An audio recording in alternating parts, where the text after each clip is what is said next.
Welcome to the Red Writers Write This Minute videos where you learn writing tips in a flash. I'm your host, Sava Kolev.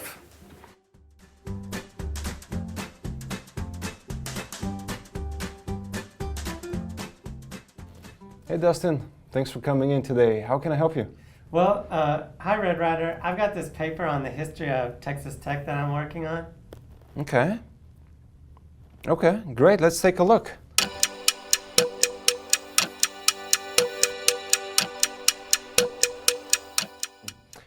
The tone changes in the middle of this paragraph, so any idea why?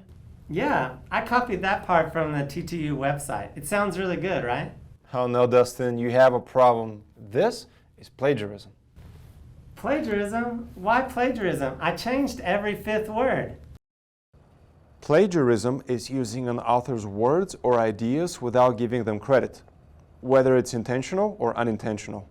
Some examples of intentional plagiarism are buying a paper online, copying a section of someone else's work, or taking an idea from a published work or even a friend without giving them credit.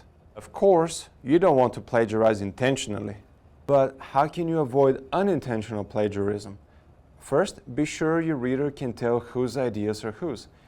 Use attributive tags, also known as signal phrases, to let your readers know when you're referencing another author's words or ideas. This is what Dustin should have done when quoting the Texas Tech website in his paper.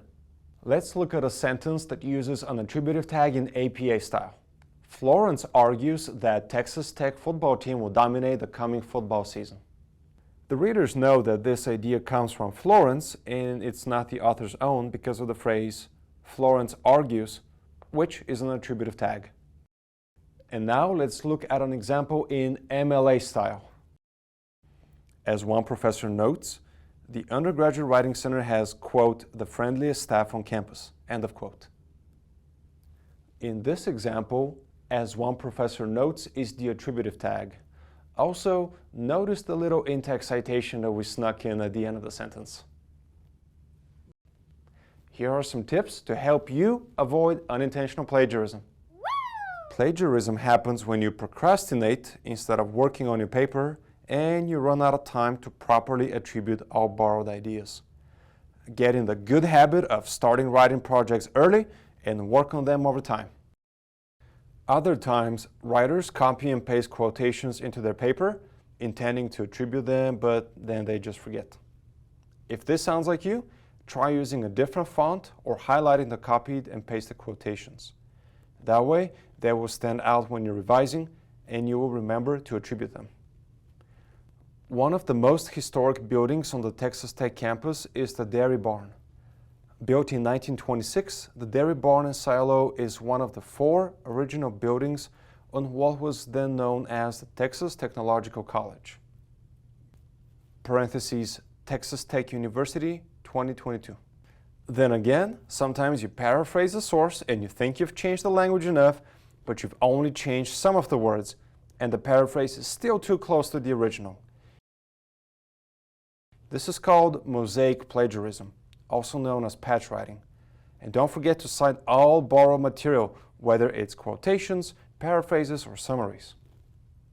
Finally, there's self-plagiarism. This is when you turn in the same paper or use parts of a previous paper for a new assignment.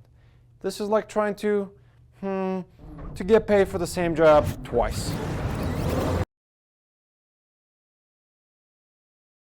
If you have questions about plagiarism, come on over to the Writing Center. We'll love to help you.